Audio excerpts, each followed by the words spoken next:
Assalamualaikum warahmatullahi wabarakatuh. Jumpa kembali di channel Suketireng. Kali ini Mang Dayun akan membawakan sebuah cerita yang berjudul Membongkar 99 Rahasia Perdukunan. Sebelum cerita ini dimulai, jangan lupa untuk like, komen, dan subscribe channel ini.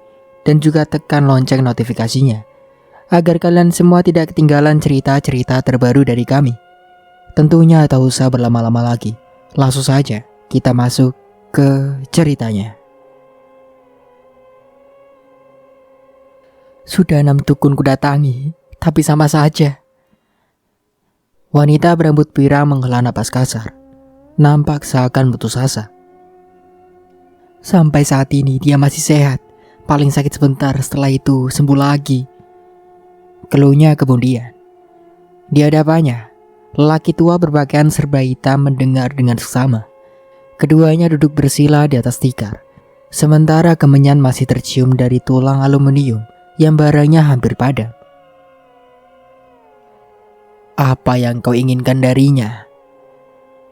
tanya si lelaki, mengelus janggut panjangnya. Ia menambah 2 potong kemenyan ke atas tulang dan asap, kembali menebal. "Kematian," tegas wanita yang diketahui bernama Lasri. Sejenak menerawang, pria itu berujar datar. "Baiklah, sesuai keinginanmu." Mulut si pria itu mulai misu-misu, merapal mantra. Ia juga menebas asap kemenyan menggunakan kedua belah tangan, mengarah tenaga dalam diri tubuhnya yang ringkih. Lasri membantu oleh asap yang mengepul ke arahnya. Ia menunduk, berusaha mengikat rambut yang tergerai. Saat mengangkat wajah, pandangan kami bertemu. Lasri setengah terkejut mendapati mengintip dari balik tirai. "Bone, sini kau," panggil si lelaki tua yang adalah bapakku. "Cepat kau bantu Non Lasri." Kusingkap tirai pintu lalu melangkah ke ruang tamu, tempat biasa bapak melayani pasien kami. Lasri menghujaniku dengan tatapan jijik. Mulutnya menahan mual kala menyaksi kaki dekilku yang penuh luka, tanpa alas kaki. Aku duduk di tikar yang sama tapi menjaga jarak cukup jauh dari Lasri. Baru melihat kakiku dia sudah geli, apalagi nanti saat aku berngadi wujud. "Mana foto dan alamat musuhmu itu?" Bapak meminta. Lasri segera membuka tas, mengambil dompet lalu mengeluarkan selembar foto yang di belakangnya dituliskan sebuah alamat. Menyerahkan foto pada bapak, ia lantas mengeluarkan segebok uang berjumlah 50 juta. "Untuk apa?" Bapak bereaksi. "Ini sebagai deposit. Jika dia beneran mati, akan kutambah 50 juta lagi." "Tahan dulu. Jangan samakan saya dengan dukun lain. Saya hanya dibayar ketika pekerjaan beres." "Jadi, aku harus apa sekarang?" tanya Lasri usai mengembalikan uang ke dalam tas. "Cukup menunggu berapa jam di sini. Saya akan mengirim santet melalui Bone." Jelas saya. Tatapan Lasri berpindah padaku. Dahinya mengerut. Kelihatan sekali kalau dia khawatir. "Bone ini siapa?" ia bertanya. "Mohon jangan bertamu ke rumah wanita itu. Nanti dicurigai. Aku takut ketahuan menyantet." Imbunya kemudian. "Bone ini anak saya," jawab bapak sembari tertawa. "Kemampuan kami tak perlu diragukan, karena Bone akan berangkat dengan badan lain." Lasri mengesot mundur dengan wajahnya ketakutan.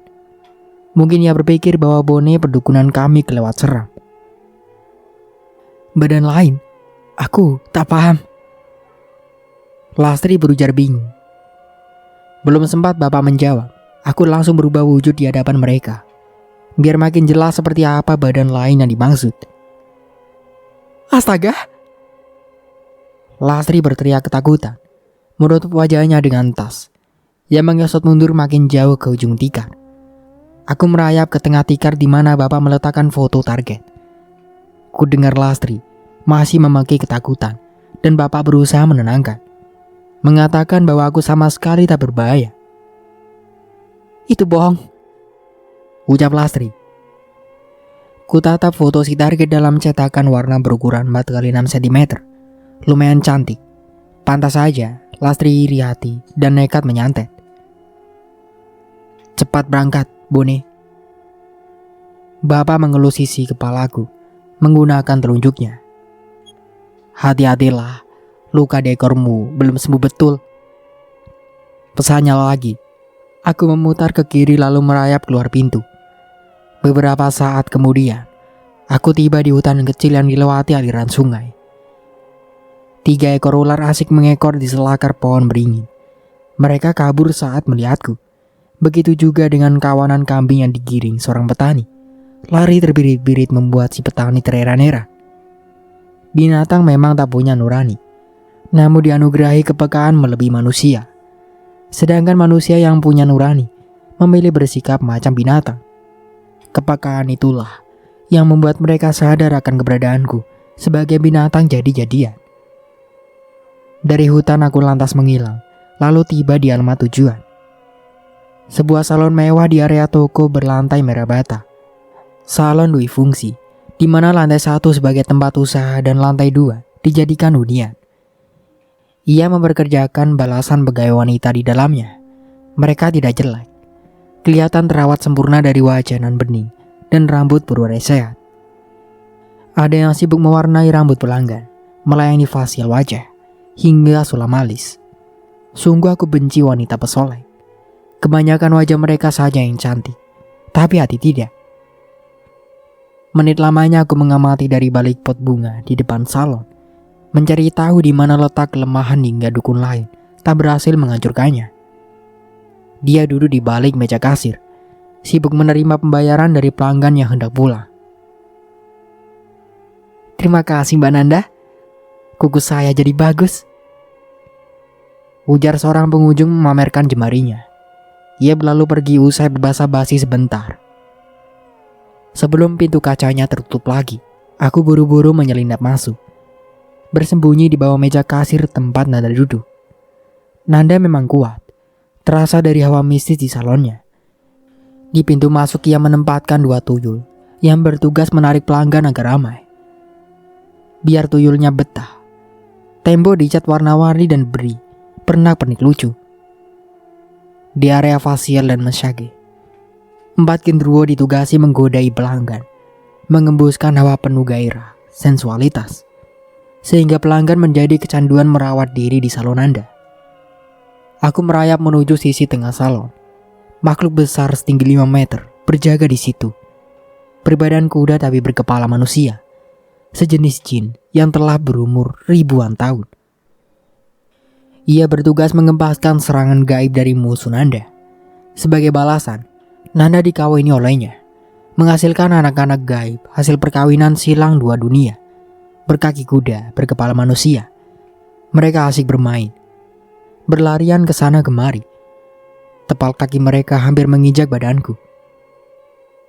Pantas saja Lastri tak berhasil merenggut nyawa Nanda. Nanda tidak mempan jika disantet hanya dengan sihir boneka atau mengutus jin biasa. Ia harus dihadapi langsung seperti saat ini. Setelah memahami situasi, aku lalu menyusun siasat. Sebab sehebat apapun ilmu hitam sesedukun, jika menyerang tanpa perhitungan maka bohong hasilnya.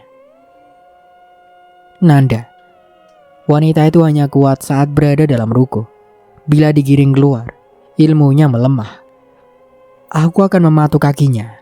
Ia bakal mengalami stroke di mana sekujur tubuh mati rasa. Lalu mereka akan membawanya ke rumah sakit. Dengan begitu, pekerjaanku merenggut nyawa Nanda jadi lebih mudah. Masuk rumah sakit bukanlah pilihan yang tepat bagi korban santet. Justru terkadang, di sanalah serangan gaib lebih mudah masuk ketimbang berada di rumah sendiri. Penyusup, kau lagi menyusun siasat rupanya. Aku dikejutkan oleh kemunculan suami gaib Nanda di dekatku.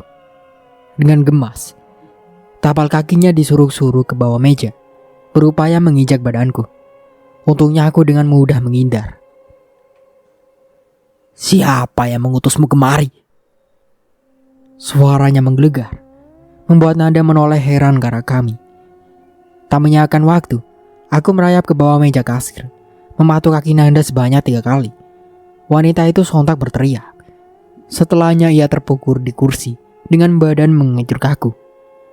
Para pegawai berlarian mendapati Nanda, sementara pelanggannya ditinggalkan bertanya-tanya apa yang barusan terjadi.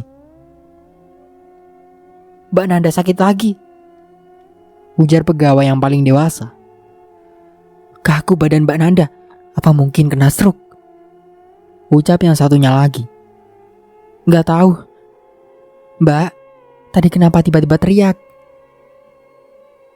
tanya mereka memastikan. Nanda menggerakkan telunjuk ke bawah meja agar mereka melihatku. Namun sama saja, aku telah menyamarkan diri jadi tak bisa dilihat oleh mata manusia awam. Ulah. Apa Mbak? Ulah? Ada ulah.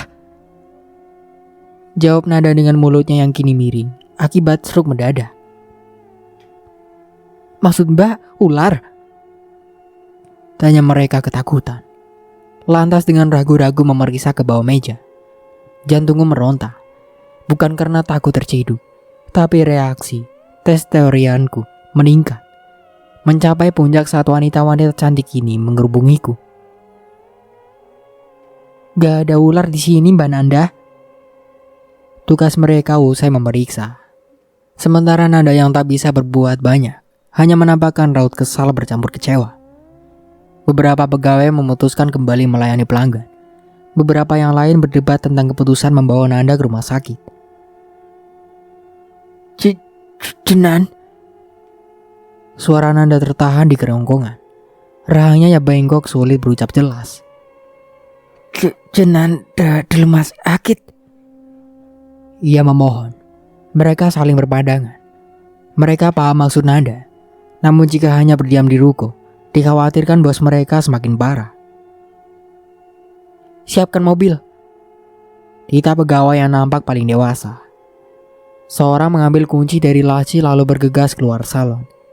Ia menghidupkan mobil hitam yang terparkir di halaman ruko.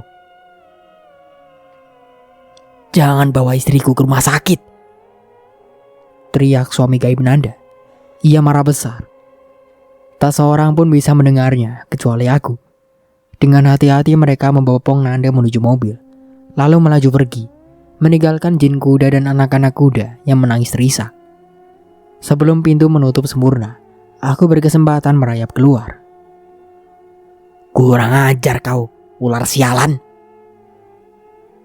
umpat jin kuda dari dalam salon. Lewat dinding kaca, kulihat wajahnya menghitam legam dan badan memerah geram. Ia tak bisa mengikuti Nanda ataupun mengejarku, sebab habitatnya terpatri hanya dalam salon itu. Aku hendak pulang saat kulihat 2 tuyul Nanda terkesima padaku. Kagum pada belang-belang unik di tubuhku ini. Hitam bercampur kemasan. "Apa lihat-lihat?" hardiku. Jangankan takut, mereka malah tertawa cekikikan. "Pilih ikut aku, atau kusemprotkan bisa ke wajah kalian." Ku buka mulut selebar mungkin, siap mencipratkan zat berbahaya. "Tapi, kau punya kacang hijau kan?" tanya si tuyul. Suaranya lebih mirip anak ayam. "Kami lapar, di sini hanya diberi permainan saja," sambungnya lagi. "Ya, ikut aku. Akan kuberi kalian susu dan kue manis." Mereka tertawa gembira lalu menghilang mengikuti aku. Kami tiba di kebun belakang rumah dan aku kembali wujud manusia. Ku sempatkan memetik kacang hijau langsung dari pohonnya, dan kedua tuyul itu menyantap rakus. Sebelum memasuki rumah, ku masukkan mereka ke dalam botol. Lumayan jika nanti ada pelanggan yang datang membeli.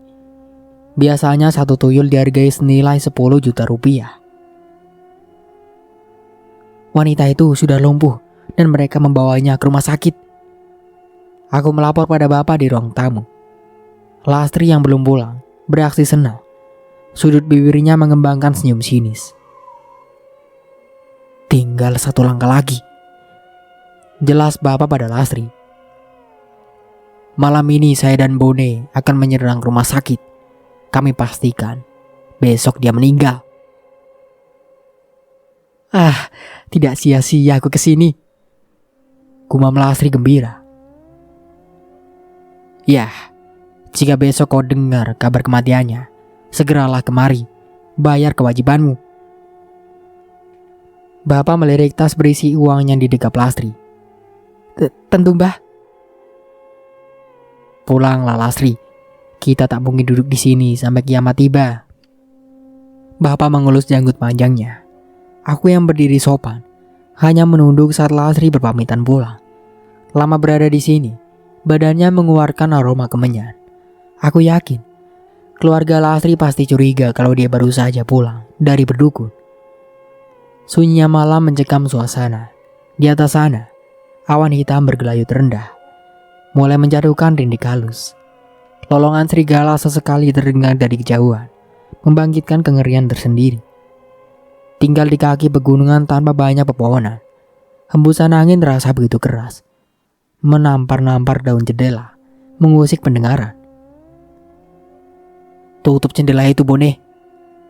Bapak yang lagi khusus merapal mantra sedikit terganggu. Setelah jendela tertutup, Bapak memerintah lagi. Cari helaian rambut Lastri di atas tikar. Pasti ada yang jatuh. Aku mencermati permukaan tikar. Ini sulit, karena rambut pirang Lastri berwarna selaras dengan warna tikar, kuning kepucatan. Dibantu dengan meraba-raba, akhirnya aku dapati juga helaian rambut Lastri yang sempat jatuh saat ia mengibas rambutnya yang tergerai siang tadi. Bapak lantas membakar rambut itu di atas tulang kemenyan, hangus bersama asap yang terus mengepul. Dukun sakti tentu tahu apa maksudnya ini. Rambut, kuku, atau ludah seseorang bisa dipakai untuk mengelabui target. Saat sebentar kami meneror Nanda, yang dilihat Nanda adalah wajah dan bayang Lastri, bukan kami. Kami hanya membantu mencapai tujuan Lastri. Jadi Lastri lah yang sesungguhnya menyantet, dan kami tidak goblok untuk menampakkan wajah asli kami. Itu sama saja merusak reputasi. Bapak menambah potongan akar kayu ke atas bara kemenyan, kemudian menerawangi situasi rumah sakit. Ada 2 perempuan lagi menjaga Nanda, ujar Bapak tanpa membuka mata. Yang satu benar-benar berjaga, tapi yang satu sibuk main HP. Aku mengernyit, lebih menyerupai seringnya iblis. Mantrai saja, biar mereka ketiduran, usulku. Bapak lalu meniupkan mantra dari tempatnya bersila. Sementara dari atap rumah, 3 genderuwo mulai protes.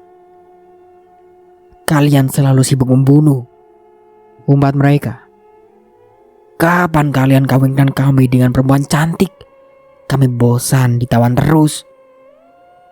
Cukuplah menggerutu. Bapak membuka mata. Beberapa wanita akan datang meminta susu kecantikan. Kalian pasti kukawinkan, jadi bersabarlah.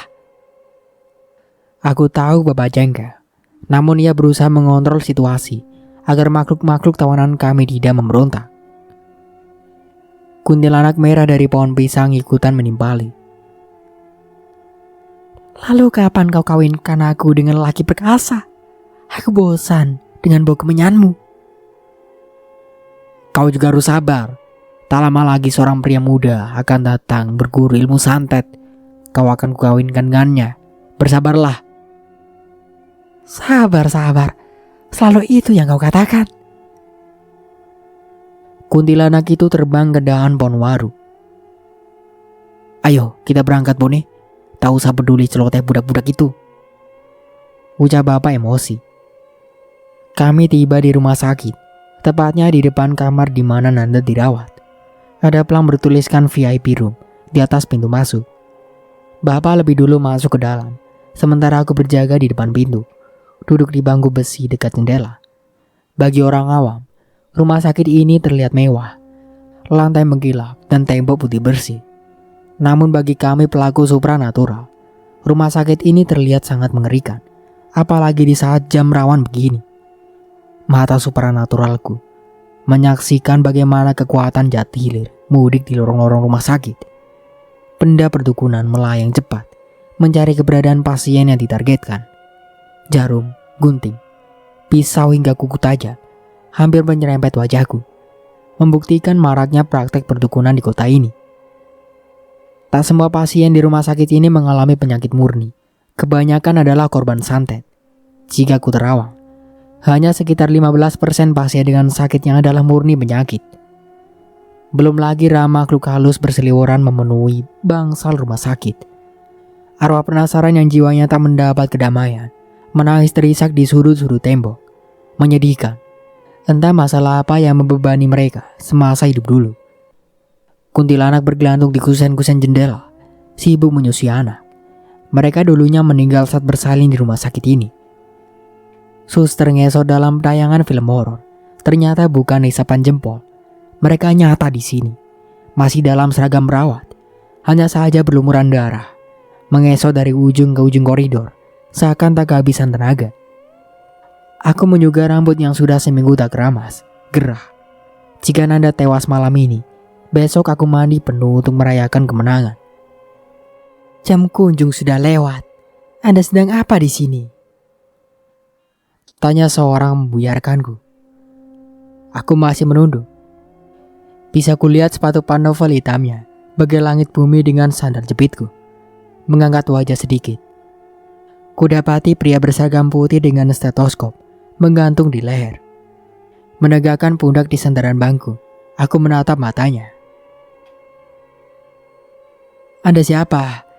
Tak sembarang orang bisa masuk ke area VIP. Wajahnya berubah serius. Aku bergeming, tapi satu kalimat mantra lolos dari celah bibir ini. Maaf, telah mengganggu. Ucapnya salah tingkah. Ia berlalu pergi di bawah pengaruh mantraku. Kubuka pintu ruangan Nanda dengan dada berdesir gugup. Di dalamnya, dua wanita yang berjaga sedang terlelap di kursi, hanyut dalam buayan mimpi. Sudah pasti bermimpi buruk, karena saat ini mereka dikelilingi aura mistis kami. Bapak yang dalam jelmaan Lasri, sekuat tenaga mencekik batang leher Nanda. Ampun Lasri. Lirik wanita itu sekarat. Sudah kau berebut pacarku, kau rebut juga nyawaku. Bapak tak menjawab, karena tak paham perselisihan antar keduanya. Satu cekikan terakhir membuat Nanda menarik napas panjang. Aliran darahnya berhenti total, mengakibatkan badannya hitam legam. Tanda yang khas pada jasad korban santet. Kami melesat pergi saat kedua wanita penjaga itu mulai terbangun. Sempat kudaratkan kecupan hangat di bibir Anu mereka sebagai hadiah terakhir. Matahari tegak lurus saat deru mobil memasuki halaman rumah kami. Mobil mewah itu dipenuhi debu usai, melewati tanjakan panjang pegunungan. Lasri turun dengan wajah berbinar takjub, melangkah penuh energi ke dalam ruang tamu. Digenggamnya satu amplop coklat berisi penuh rupiah. Sesuai kesepakatan, Bapak menerima pembayaran. Untuk sejenak mereka sibuk bercakap-cakap tentang mengapa Lasri membenci almarhum Nanda. Wanita ini lumayan seksi, kawinkan aku dengannya. Si genderuwo tukang protes bersuara dari balik dinding. Bapak yang sudah malas berdebat akhirnya membalas lewat bahasa batin. Kau ikuti saja wanita ini, bersemayamlah di rumahnya dan jangan berhenti menggoda dia. Baiklah, 2 jempol untuk kebijakanmu, Mbak Dukun. Si genderuwo tertawa puas.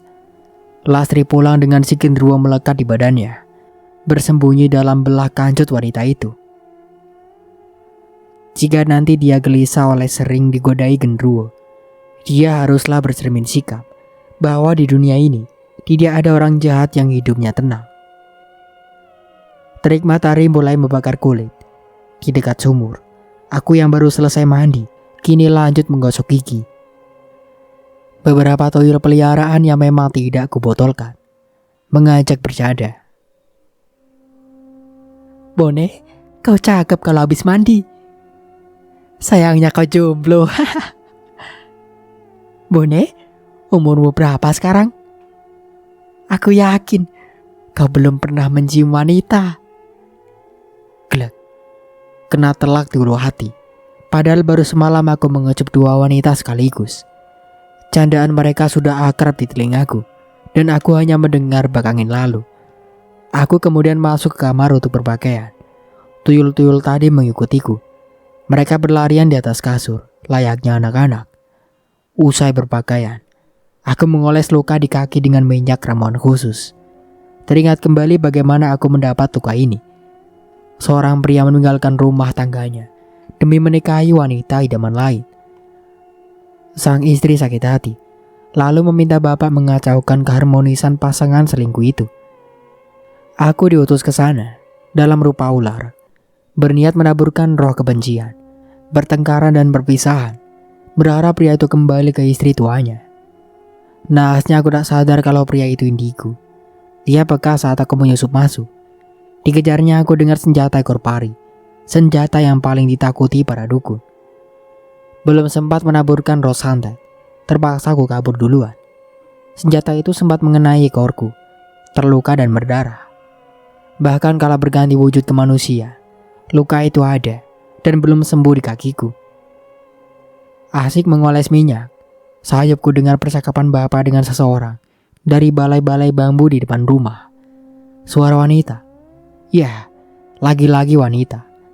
Makhluk yang menyebabkan Adam jatuh dalam dosa itu menduduki peringkat pertama pengguna jasa dukun di dunia ini. Aku mengendap ke sudut rumah. Dari sini bisa kulihat sosok wanita itu. Usianya mungkin sepantaran denganku. "Mbah, kenapa wajahku selalu pucat?" Ia mengeluh sedih.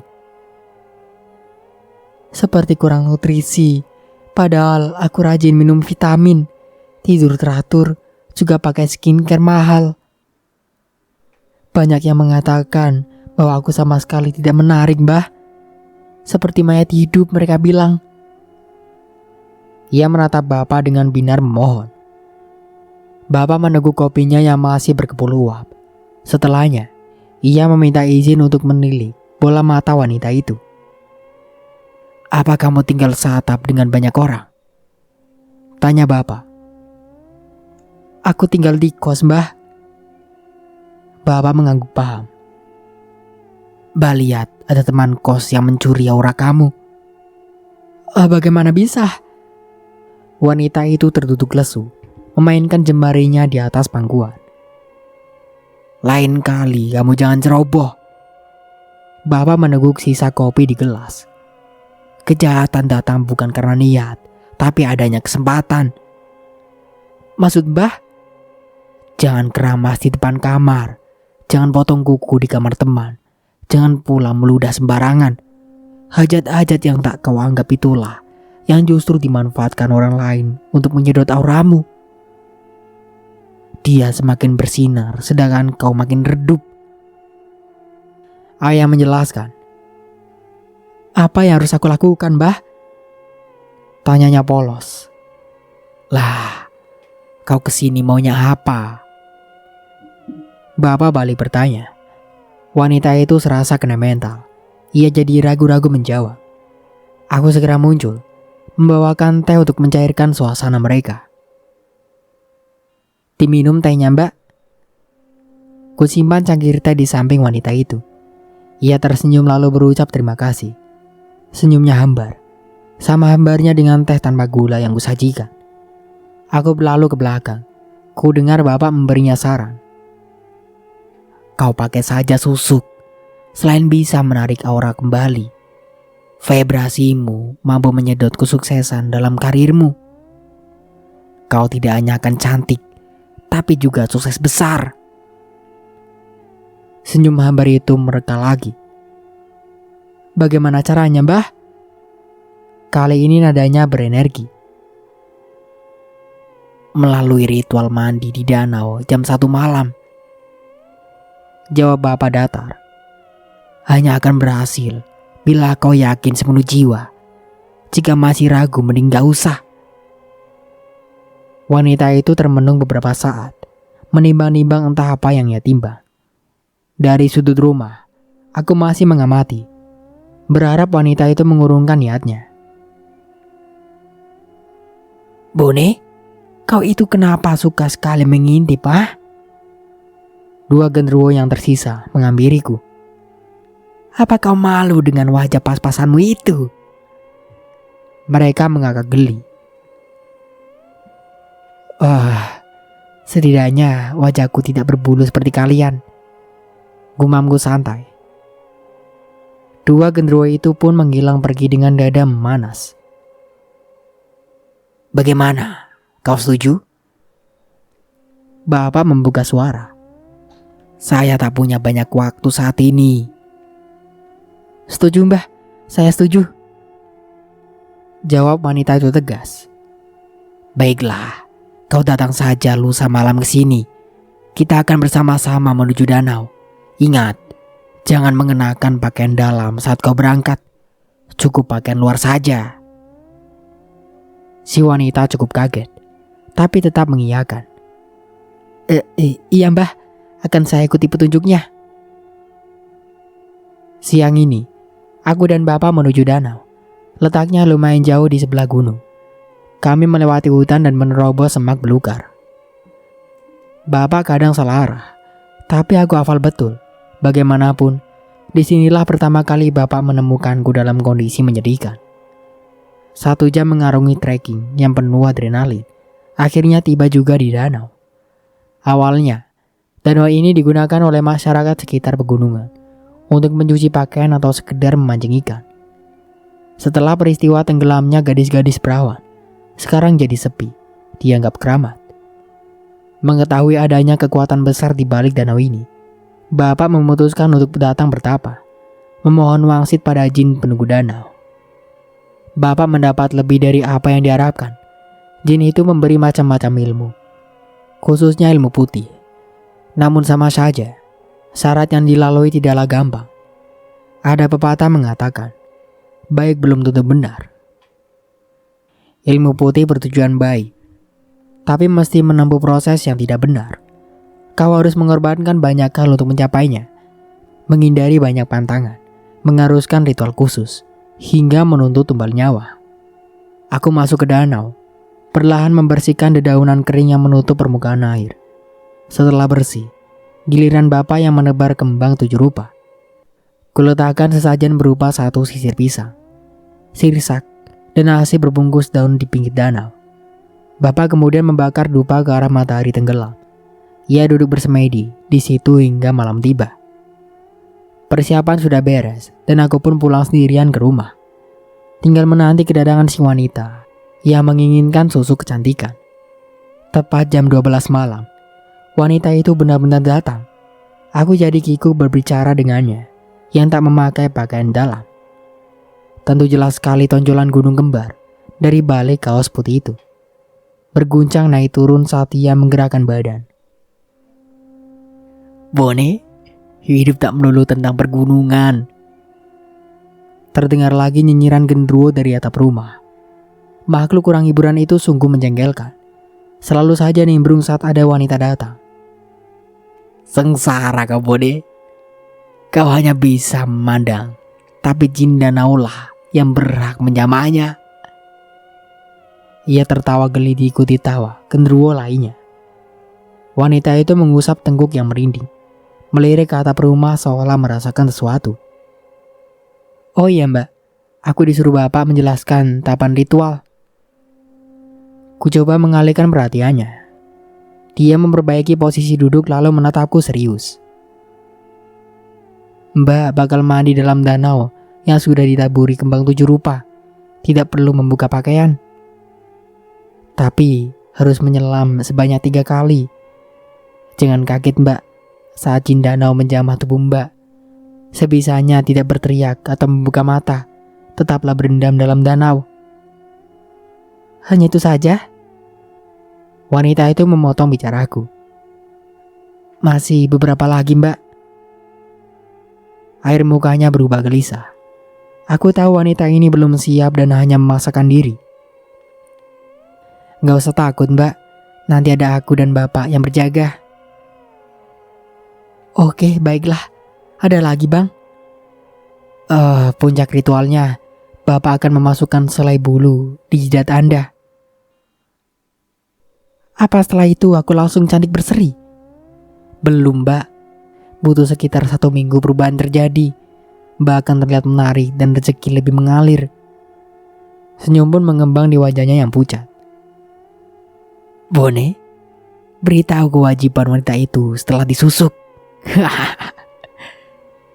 Tawa gendruwo itu pecah lagi. Oh iya Mbak, nanti tiap malam Jumat Mbak harus menyuguhkan segelas kopi manis. Taruh saja di atas lemari biar enggak dilangkai orang. Kopi? Untuk apa? Ya, untuk calon suami Mbak, si Jin Danau. Astaga! Sepasang mata lentik itu membesar kaget, lalu menelan paksa ludah. Ada lagi, Bang? Mbak dilarang mencuci muka di tempat terbuka yang bisa dilihat orang. Setiap kali Mbak mandi, akan dijamah Jin Danau itu. Wanita itu menutup mulut dengan jemarinya gemetar. Jangan ragu Mbak, fokus saja pada tujuan. Mau cantik, mau kaya, gak ada yang instan. Aku yang capek menjelaskan panjang lebar, kini mulai muak pada tingkah wanita ini. Dia pikir ritual perdukunan cuman buat kaget-kagetan. Selalu saja kaget. Bermodalkan daster di tangan, aku memandu wanita ini menuju danau. Untung saja sedang bulan purnama, jadi tidak kesulitan melihat jalan. Angin dingin menerpa kulit, membuat wanita ini mendekap erat tubuhnya yang tanpa jaket. Agar cepat sampai, aku lalu memilih jalan pintas yang ku ketahui. Memang cukup curam, tapi lebih baik daripada terlambat. Ritual harus dimulai tepat jam 1 malam, dan jika diulur maka nyawa wanita ini terancam bahaya. Memasuki area hutan di mana danau itu berada, puluhan jin terlihat hilir-mudik.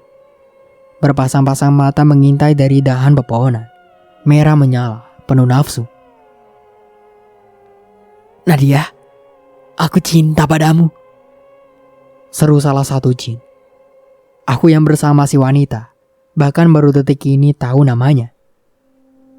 Jangan percaya padanya Nadia, dia botak dan tarinya panjang, sambung jin lain. Sontak si wanita memeluk lenganku dengan erat. Bang, siapa mereka? Mereka cuma jin menengah, anak buah dari Jin Danau, calon suami Anda. Ketusku sembari melepas genggaman si wanita dari lenganku. Jin Danau terkenal cemburu. Jika tahu wanita ini menyentuhku sebelum menyentuhnya, perkara bisa panjang nanti. Nadia, menikahlah denganku. Akan kubawa kau terbang cepat kilat. Dia tidak ada apa-apanya Nadia. Mending sama aku. Badanku berotot. Kau pasti tergila-gila. Jin-jin itu terus merayu dan baru berhenti kala kami tiba di pinggir danau. Bapak masih di situ sejak siang tadi, duduk bersila dengan rupa berkepul asap.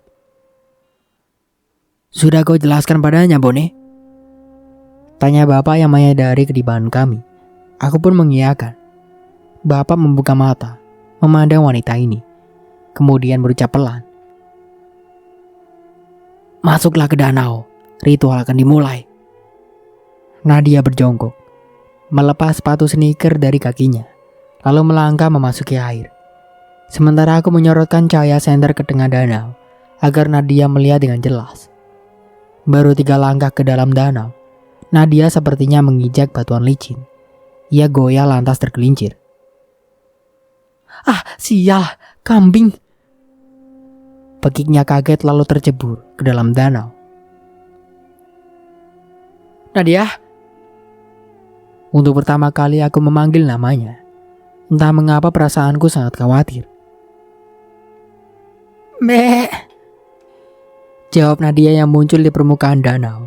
Aku dan bapak dibuat terkejut pada perubahan Nadia. Berharap jadi cantik, ia malah jadi kambing. Bone, apa tidak kau sampaikan padanya tentang pandangan dilarang mengumpat saat ritual? Aku menepuk jidat. Maaf, aku lupa pak. Jawabku sedih. Masuk ke danau. Aku merangkul kambing itu, membawanya ke tepian, dalam keadaan gemetar kedinginan. Ya ampun Bone, wanita ini jadi kambing dan tak bisa diubah lagi. Ayah menatapku kecewa. Aku menunduk lesu, masih dalam sikap merangkul si kambing. Kita pulang saja Bone, sudah jelas ritual ini gagal. Bapak berbicara sambil memunggungiku. Ia sibuk membereskan bekas dupa dan hanya menyisakan sajian buat Cindanau. Bagaimana dengan kambing Nadia? Tanyaku getir. Kutatap kambing yang matanya kini berkaca-kaca. Seakan Nadia di dalam sana sedang menangis. Berharap kami memulihkan kondisinya. Tinggalkan saja kambing itu Bone. Hanya akan menyusahkan kita. Rupanya bapak tak mau mengambil resiko. Tapi kasihan pak. Kasihan? Sudah berapa orang yang kau bunuh tanpa rasa kasihan? Lagian dia bukan mati, cuma berpindah wujud saja. Nadia lebih bahagia jadi kambing. Takkan ada lagi orang yang mengatakan wajahnya jelek. Benar juga opini bapak. Biarkan kambing Nadia bebas di hutan ini. Dia akan leluasa makan rumput dan dedaunan lezat. Bukankah ucapan adalah doa? Kita tidak bisa berucap buruk lalu mengharap takdir yang baik. Semoga kisah Nadia menjadi pelajaran bagi kita semua. Akibat perasaan yang tak menentu, perjalanan pulang terasa sangat singkat. Tak ada percakapan berarti antara aku dan bapak. Bahkan lolongan serigala pun terdengar bagai angin lalu. Tiba di rumah, kami memilih menuju kamar masing-masing dan beristirahat. Apalagi bapak sudah lelah bersemedi seharian. Tengguran bapak terdengar berirama, berbeda denganku yang sulit tidur. Masih saja memikirkan Nadia. Walau sudah mengikhlaskan, tetap saja kasihan. Nadia kini hidup beralas tanah, beratap langit, berselimutan angin. Tragis sekali. Hari merambat pagi. Embun-embun sepenuhnya menguap. Tapi derap langkah segerombolan orang terdengar menuju rumah kami. Langkah panjang yang terkesan dipaksakan. Riuh rendah percakapan mereka mensinyalir bahwa sesuatu telah terjadi. Mbak Tarsoh, Mang Asep sekarat, tolongin Mbah, dia hampir meninggal. Dek. Secepatnya aku bangkit dari kasur, lalu bergegas membuka pintu depan. Belasan pemuda berdiri di halaman dengan raut yang sulit dijelaskan. Bone, beritahu bapakmu, Mang Asep hampir meninggal, keluarganya butuh bantuan. Andai masih bisa diselamatkan. Ya, sebentar. Ku bangunkan bapak dulu. Aku berlalu ke kamar bapak. Cepetan Bone, genting ini. Ujar mereka yang nampak tergesa-gesa. Mang Asep adalah kepala dusun ini. Rumahnya jauh di pinggir jalan raya. Dan pemuda-pemuda tadi telah melewati tanjakan panjang untuk sampai ke rumah kami. Bapak yang kulihat masih mengantuk. Meloncat turun setelah ku katakan Mang Asep sekarang. Hanya minum segelas air, merapal mantra sebentar. Bapak lalu berangkat bersama para pemuda. Aku disuruh bapak mengikut dari belakang, memproteksi mereka dari hantaman sirih hitam yang membuntuti selama di perjalanan. Rupanya Oktum yang menyantet Mang Asep tak ingin jika bapak membantu. Rumah tembok beratap genteng milik Mang Asep terlihat ramai pagi ini. Keluarga dan tetangga sudah berkumpul sejak malam. Aku dan bapak memasuki rumah itu. Bija, istri Mang Asep, menyambut dengan bindar harap. Air mata menumpuk di sudut netranya yang sembab. Rumah ini panas sekali, celetuk bapak. Banyak santet bersarang. Mohon diruqyah Mbah. Bija memohon. Ya sabar, saya ngecek si Asep dulu. Di mana dia? Ikut aku Mbah. Bija berjalan menuju ruang tengah. Nampak Mang Asep terkulai tak berdaya di atas depan kayu setinggi 50 cm. Tubuhnya kurus kering, tak mampu bangun.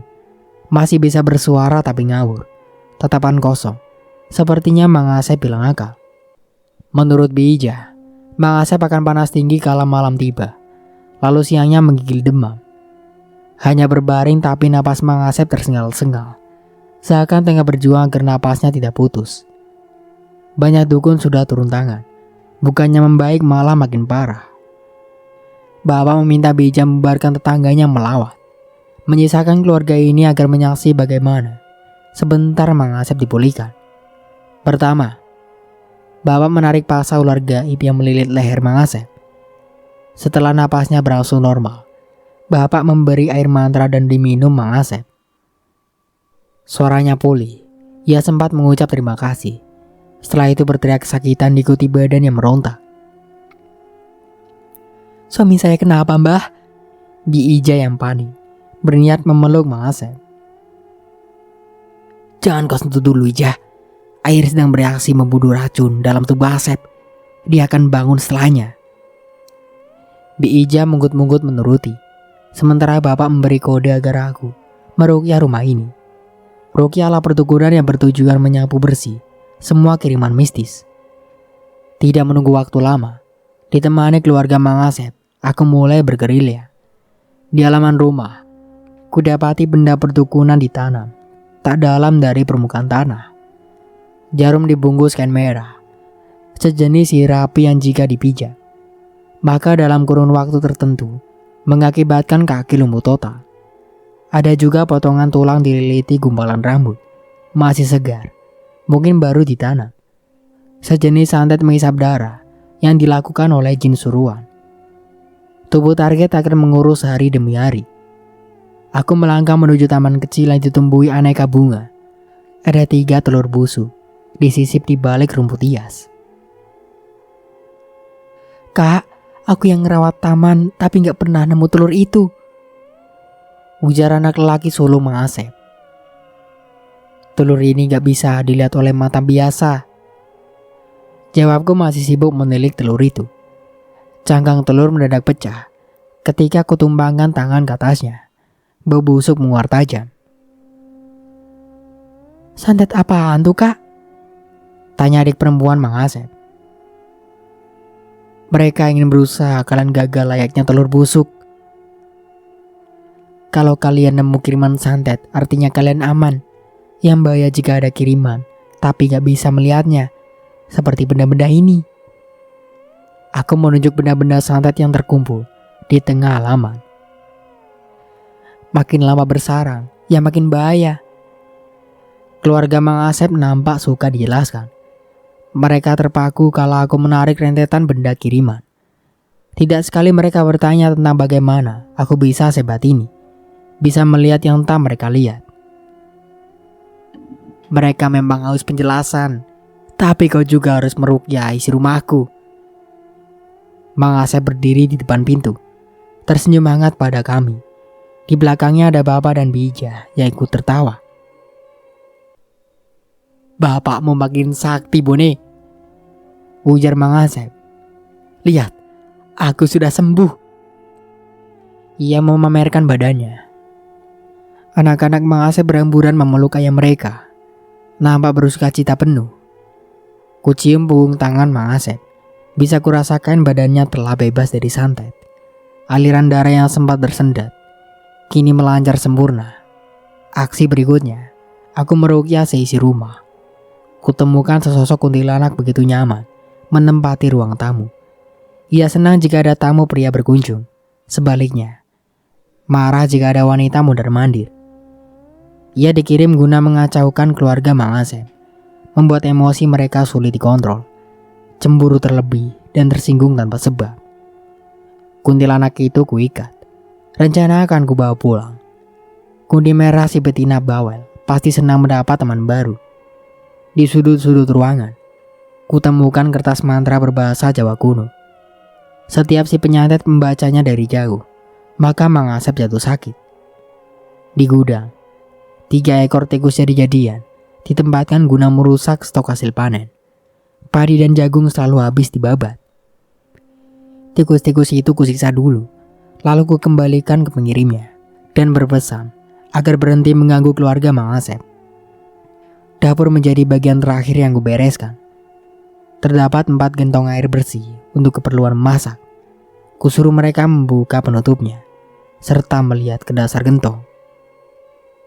"Gak ada apa-apa kok di dalamnya, cuman air doang," Bija si penguasa dapur melaporkan. Yang lain pun ikutan mengecek. "Iya, Kak, gak ada apa-apa," aku tak menjawab. melainkan bersiap untuk menciduk sesuatu yang samar dan menjadikan nyata di hadapan mereka.